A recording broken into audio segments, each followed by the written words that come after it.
Bonjour à tous, nous sommes aujourd'hui le samedi 28 mars et j'ai la chance d'être avec ma chère amie Jacqueline Moureau qui avait lancé le 17 novembre 2018 le grand mouvement des Gilets jaunes, 5 ans après notre grand mouvement des manifs pour préserver la vie humaine de son commencement à sa fin naturelle.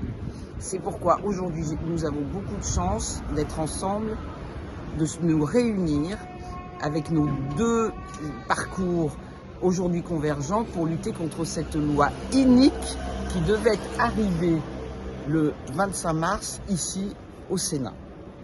Or, il s'avère que nous avons appris le jour même que finalement le gouvernement, vous m'entendez bien, le gouvernement avait retiré l'examen au mois de mars pour le reporter au mois de mai.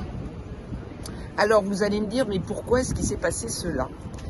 Eh bien je pense, je donne l'avis ici de Virginie Tellen de l'Avenir pour tous, que c'est à cause de la période pascale, car examiner une loi qui va donner la mort,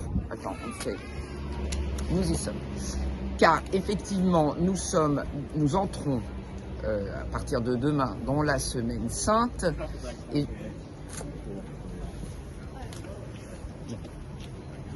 donc nous entrons à partir de demain, dimanche des Rameaux, dans la semaine sainte et examiner une loi qui a pour principe d'instituer une mort administrée par l'État aux citoyens, bien évidemment l'Église catholique ne devait pas être tout à fait d'accord. J'ajoute qu'aujourd'hui même, le pape Léon XIV vient d'arriver en principauté de Monaco, donc sur le territoire qui jouxte le territoire français, et il avait refusé de venir en France, mais il va à Monaco parce que le prince Albert II, lui, a refusé une loi d'élargissement de l'avortement. Donc vous imaginez que l'ensemble de ces circonstances chrétiennes et catholiques, à mon avis, n'ont pas encouragé le gouvernement à maintenir l'examen au Sénat qui a une majorité qui a déjà refusé cette loi. C'était effectivement une très mauvaise circonstance. Voilà, premièrement. Deuxièmement, je suis avec Jacqueline ici pour vous dire à quel point nous allons combattre jusqu'au bout, car de grands progrès sont faits depuis le début de cette loi, et notamment nous voyons au gouvernement des ministres se retourner et se mettre à contrer la loi. Je pense à Maud Bréjon, la porte-parole, je pense à Aurore Berger, des gens qu'on n'attendait pas du tout. Donc aujourd'hui, nous sommes venus vous inviter vraiment à vous mobiliser. Nous avons jusqu'au 11 mai pour convaincre autour de nous notre entourage, les sénateurs, mais aussi les membres du gouvernement, car il n'y a qu'une solution qui pourra contrer cette loi, c'est qu'elle soit définitivement et de façon sine die suspendue. Je laisse la parole maintenant à mon amie Jacqueline, qui va vous expliquer pourquoi elle aussi, alors qu'on ne s'y attendait pas a priori, enfin moi je ne pouvais pas penser que la chef des Gilets jaunes, enfin une des chefs des Gilets jaunes, allait s'engager aussi pour défendre la vie de son commencement à sa fin naturelle. Alors, moi, je voudrais commencer par rappeler que toutes les personnes qui travaillent ici, là, au Sénat, au Parlement en général, travaillent normalement pour tous les Français et pour le bien commun. Normalement, les lois sont faites pour le bien commun et le bien de tous. Là, on est en train de parler d'une loi qui concerne très peu de personnes qui peuvent être prises en charge par les soins palliatifs. Et moi, je viens, donc pour compléter le propos de Virginie, auquel je souscris totalement, je viens alerter les gens, en fait, sur les conséquences de cette loi sur l'euthanasie, et notamment une des conséquences qui est le don d'organes et les trafics inhérents à ces dons. Puisque il a quand même, alors j'ai fait quelques recherches bien entendu, il a quand même... Jacqueline, toi tu travailles. Oui, je travaille. Comme beaucoup de gens, nous travaillons.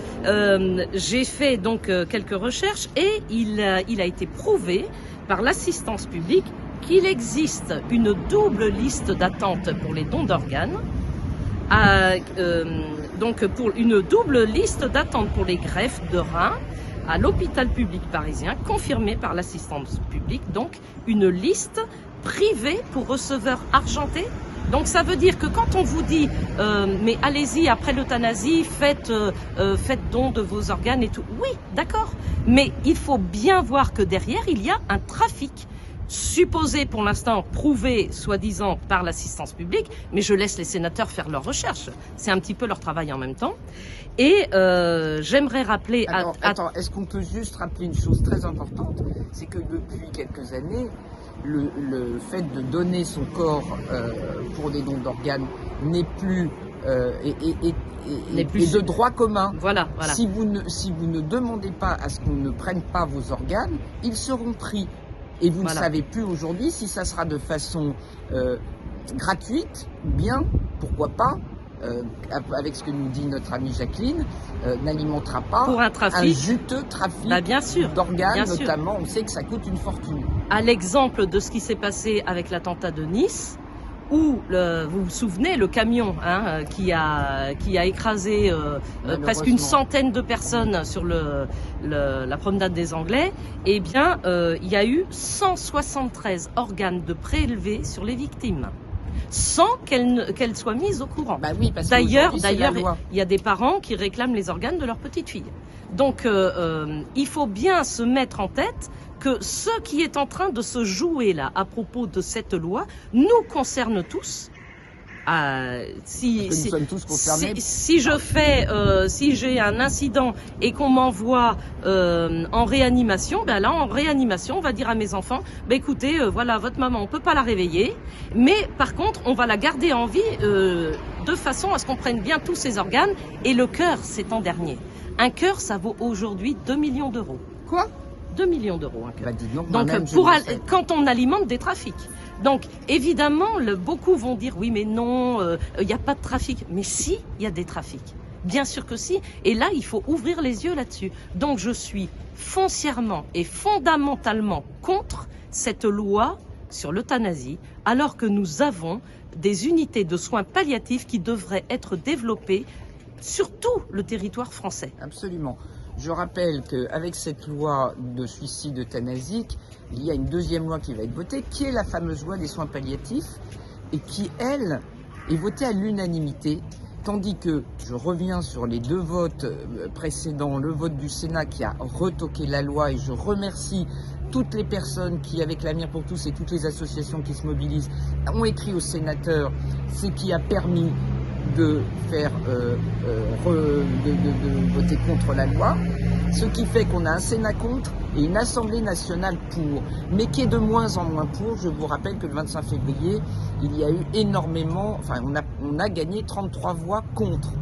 C'est pourquoi il faut continuer aujourd'hui notre effort de mobilisation et écrire au gouvernement et au Premier ministre pour dire que quand on a un Sénat qui est contre et une Assemblée qui est de moins en moins pour, il faut laisser la parole au peuple et il faut d'abord organiser un grand débat pour que les soins palliatifs soient reconnus par tout le monde et qu'il n'y ait pas une fausse demande en fait d'une mort idéologique. Au nom de la liberté absolue de l'individu, ce qui détruit absolument toute la nation. Normalement, on ne fait pas des lois pour une personne, on fait des lois pour tout le monde. Voilà. Et donc, la seule façon de régler ce problème, il n'y en a qu'une seule, c'est de faire un référendum. Et moi, je vous garantis que la réponse à ce référendum serait non. Donc, en votre âme et conscience, là, ici, au Sénat, réfléchissez bien à ce que vous allez faire. Et puis surtout, vous, amis citoyens, eh bien, mobilisez-vous. Engagez-vous.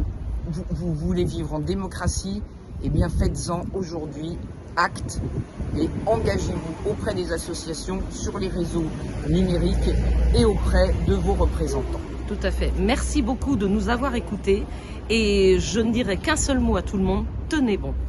Et moi je vous dis aussi, belle semaine sainte. Au revoir. Au revoir.